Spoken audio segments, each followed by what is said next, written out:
मुफ्ती सलमान अजहरी के साथ क्या हुआ, उनके वकील ने सब कुछ बता दिया खुल्लम खुल्ला। तो दोस्तों, उनके चाहने वालों के लिए यह ख़ास वीडियो जल्दी देखें और ज़्यादा से ज़्यादा लोगों तक शेयर करें। आज आपके सामने मुफ्ती सलमान अजहरी से जुड़ी सनसनीखेज़ खबर आपके सामने लेकर आए हैं। दोस्तों, मुफ्ती सलमान अजहरी के वकील ने मुफ्ती सलमान अजहरी के साथ क्या कुछ हुआ उसके बारे में खुल्लम खुल्ला बातें बता दी है। आज उसी चीज़ को आप लोगों के बीच में रखने जा रहा हूं इस वीडियो में, जिसको सुनकर यकीनन बहुत सारे सवाल, बहुत सारी ऐसी चीज़ होगी जो आपके दिमाग में चल रही होगी, वह क्लियर हो जाएगी। मुफ्ती सलमान अजहरी के चाहने वालों से मैं रिक्वेस्ट करूँगा कि जैसा कि मुफ्ती सलमान अजहरी साहब ने इशारों ही इशारों में यह लोगों से कहा था, अपने चाहने वालों से यह कहा था, आप मेरे वास्ते दुआ करें। यानी मुफ्ती सलमान अजहरी साहब ने कहा था लोगों से, उनके चाहने वालों से, दीवानों से कहा था कि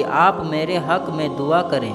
तो मैं भी वही बात कहूँगा। दोस्तों, आप चैनल को सब्सक्राइब करना है तो करें, नहीं करना है तो कोई बात नहीं, लेकिन मैं रिक्वेस्ट इतना करूंगा कि मुफ्ती सलमान अजहरी साहब के लिए आप लोग दुआ करें, ताकि जो सख्त वक्त है, जो इम्तिहान का घड़ी है, जो इम्तिहान का घड़ी उनके लिए चल रही है, अल्लाह तबारक व ताला इस इम्तिहान की घड़ी को उनके कामयाबी व कामरा अता फरमाए। और इसी के साथ मैं आप लोगों को मुफ्ती सलमान अजहरी के जो वकील हैं, जो मोड़ासा में है,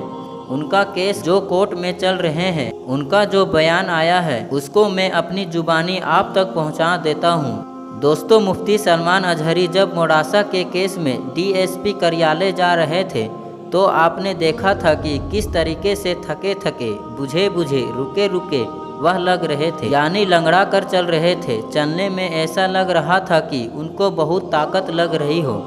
माने उनके ऊपर टॉर्चर किया जा रहा हो। कस्टडी में तो दोस्तों यह सवाल थे, लोगों के कयास थे, तो आखिर उनके साथ क्या हुआ, उनके वकील ने क्या कुछ बताया, मैं आपको बता दूं कि सबसे पहले मुफ्ती सलमान साहब के वकील जो मोड़ासा में केस लड़ रहे हैं, जहां पर उनको SSC ST का एक्ट लगा दिया गया है, यानी उन्होंने अपने बयान में यह कहा था कि आज मुसलमानों का जो मौजूदा हाल है वह दलितों से भी गया गुजरा है, इस तरीके की वह बात कहे थे। अब इसी पर उनके ऊपर SSC ST का एक्ट भी लगाया गया है। अब इस पर अदालत के सामने जिरा भी हुआ, अदालत के सामने बहस भी हुई, तो उनके वकील साहब ने कही, उनके वकील ने यह कहा था कि मुफ्ती सलमान अजहरी को अदालत में यह कहा गया कि आप अगर धार्मिक कार्यक्रम में गए तो आप किसी धर्म या किसी धर्म विशेष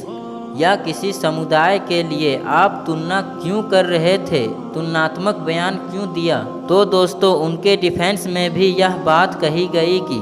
वह तो सच्चर रिपोर्ट में कहा गया है, जो रिपोर्ट मुसलमानों के ऊपर आया हुआ था उसमें कहा गया कि मुसलमानों की मौजूदा स्थिति कैसी है। अभी बहरहाल या आगे जाकर बहस का मुबाहिसा है कि उनके ऊपर ST SSC का मुकदमा फिट बैठता है या नहीं, या उनके कहने का भाव तात्पर्य कुछ और था, या आने वाले वक्त में अदालत के सामने क्लियर होगा। लेकिन इस पर भी तबसरा हुए हैं। आगे दोस्तों, जो लगड़ा कर चल रहे थे उस पर उनके वकील ने यह बयान दिया था। उनके वकील ने बताया है कि एक संवाददाता से बात करते हुए उन्होंने बताया कि जब यह बातें सामने आई कि कहीं उनके ऊपर टॉर्चर तो नहीं हुआ है, तो उससे पहले उन्होंने मुफ्ती साहब से पर्सनली पूछा कि क्या आपको कस्टडी में किसी तरीके से टॉर्चर किया जा रहा है, किसी तरीके से आपके साथ बदसलूकी की जा रही है। तो मुफ्ती सलमान अजहरी साहब ने यह कहा कि नहीं, मेरे साथ किसी तरह के बदसलूकी नहीं की जा रही है, बल्कि यहाँ जो पुलिस वाले हैं मेरे साथ तू तड़ाक में भी बात नहीं करते, बल्कि आपसे बात करते हैं, यानी मुझे आप लगाकर यह बात करते हैं, तू तड़ाक के साथ भी बात नहीं करते। रही बात यह थके थके, बुझे बुझे क्यों है, तो उनके बारे में यह बताया गया कि मुफ्ती साहब को बैक पेन है, यानी पीठ में दर्द है, और दर्द की वजह समझ सकते हैं कि लगातार एक जगह से दूसरी जगह पर गाड़ी में ट्रेवल कर रहे हैं 10-10 घंटे, 8-8 घंटे। जिस तरीके से आप देखें कि कच्छ और बचाव में जहां उनके ऊपर केस था, वहां की सुनवाई और हियरिंग के बाद जिस तरीके से इनको मोड़ासा लाया गया, तो वहाँ एक लंबी दूरी तय की गई और इस लंबी दूरी में दोस्तों क्या हुआ कि उनकी पीठ में उनको दर्द हो गया और उनको वहाँ पर डॉक्टर के पास भी ले जाया गया, जहाँ उनको पेन किलर और इन सब की दवाइयाँ भी दी गई। तो वहाँ पर उन्होंने बताया, जब उनसे पुलिस वालों ने खाने के लिए कहा, दवाई खाने के लिए कहा, तो उन्होंने यह बताया कि वह रोजे से है। और इस बात का जिक्र मुफ्ती सलमान अजहरी साहब ने अपने वकील साहब के साथ भी किया कि उनको तो दर्द की दवा दी गई थी, उनको अस्पताल में ले जाकर चेकअप भी करवाया गया था और दवा खाने के लिए कहा गया, लेकिन वह रोजे से थे, इसलिए उन्होंने दवा नहीं खाई और इसकी वजह से उनके पीठ में बहुत ज़्यादा दर्द है, थकावट है और जो सवालात की जो बौछार भरमार हो रही है। क्योंकि दोस्तों वह कस्टडी में है, तो पुलिस वाले आपको हजार तरीके से सवाल कराते हैं कि कहीं आप सच बोल रहे हैं या झूठ बोल रहे हैं, तो उसका भी एक मेंटली टॉर्चर और मेंटली थकावट होती है, लेकिन उनको फिजिकली किसी तरीके से टॉर्चर नहीं किया गया है। आगे वकील साहब ने मुफ्ती साहब के बारे में बताया कि जिस तरीके से मोड़ासा के अंदर उनको 4.5 दिनों की रिमांड में भेजा गया है, पुलिस का कस्टडी में भेजा गया है, तो उनका यह कस्टडी का टाइम 17 तारीख 10:30 बजे के करीब ख़त्म होगा। और उनके वकील ने यह कहा कि हम लोगों ने पूरी तैयारी कर ली है, जैसा ही 10:30 बजे